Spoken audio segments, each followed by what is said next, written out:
दिगंबर जैन समाज जखौरा के ओर से गुरु के चरणों में त्रिवार नमोस्तु नमोस्तु नमोस्तु नमोस्तु भगवान। गुरुवार 1913 जखौरा में निर्विघ्न रूप से आपके द्वारा शांति धारा जो चल रही है उसमें एक थोड़ी सी शंका है। श्री जी को पांडुक शिला पर विराजमान करते हैं, विराजमान करने के बाद जो श्रावक श्रेष्ठी हैं वो अभिषेक करते हैं, उसके बाद वो छोटी शांति धारा करती है। शांति धारा के बाद अभिषेक प्रारंभ हो जाता है, उसके बाद बड़ी शांति धारा चालू होती है।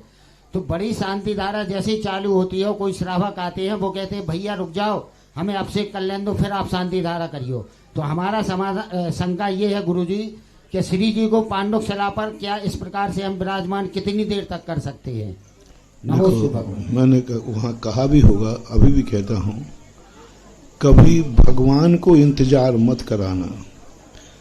अपने से बड़ा व्यक्ति, पूज्य व्यक्ति यदि हमारा इंतजार करेगा तो हमारे जीवन भर का पुण्य क्षय को प्राप्त हो जाएगा। भगवान है वो तुम्हारा इंतजार करेंगे, अभिषेक मिले या नहीं मिले, लेकिन भगवान को इंतजार नहीं करें। 1 मिनट भी लेट हो रहे हो तो कह दीजिए कि भाई भगवान मेरे लिए इंतजार नहीं करेंगे, मैं इतना बड़ा आदमी नहीं हूँ, आज मैं लेट हो गया, मैं भगवान के चरण छू करके अपना अभिषेक का नियम पूरी कर लूंगा, लेकिन कभी भूल करके भगवान को इंतजार नहीं कराना।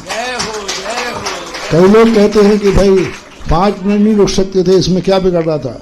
अरे उन भगवान का तो कुछ नहीं बिगड़ रहा, तेरी पूरी जिंदगी बिगड़ जाएगी। कभी भी भूल करके इंतजार नहीं कराना। ये कालातिचार कहलाता है। शास्त्रों में आया कालातिचार है ना, जिस समय जो काल रखा उस काल को छोड़ करके अन्य काल में आकर के कार्य करना।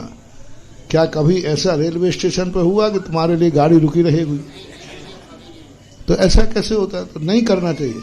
जो करते हैं उनको मेरा कहना है, कमेटी रोक भी लेगी तुम्हारी दादागिरी से, तुम्हारे झगड़े से, अभी झगड़ा हो जाएगा, लेकिन जिसके लिए रुका है उसका विनाश है। अभिषेक न मिले तो न मिले, कोई इतना बड़ा पाप नहीं है, लेकिन भगवान तुम्हारे लिए इंतजार करें, ये कदापि नहीं होना चाहिए। चाहे वो अध्यक्ष हो, चाहे मंत्री हो, चाहे वो महायज्ञ नायक हो, कोई भी हो। और जब शांति धारा शुरू हो गई तो बीच में शांति धारा रुकना नहीं चाहिए, वो निरंतर चलते रहना चाहिए।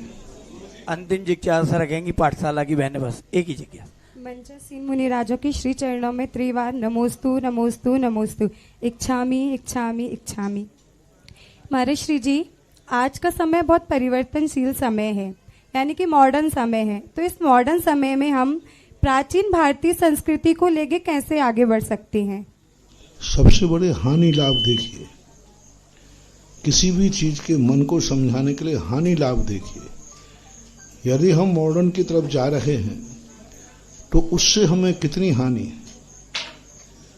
एक बहुत अच्छी नीति कही गई है, चाणक्य ने एक नीति कही कि तुम जिस रास्ते पर जा रहे हो थोड़ी देर रुको, पूछो किसी से कि तुम्हारे पहले कोई इस रास्ते से गया है क्या, और यदि वो रास्ते से गया है तो उसका हश्र क्या हुआ, उसका अंत क्या हुआ।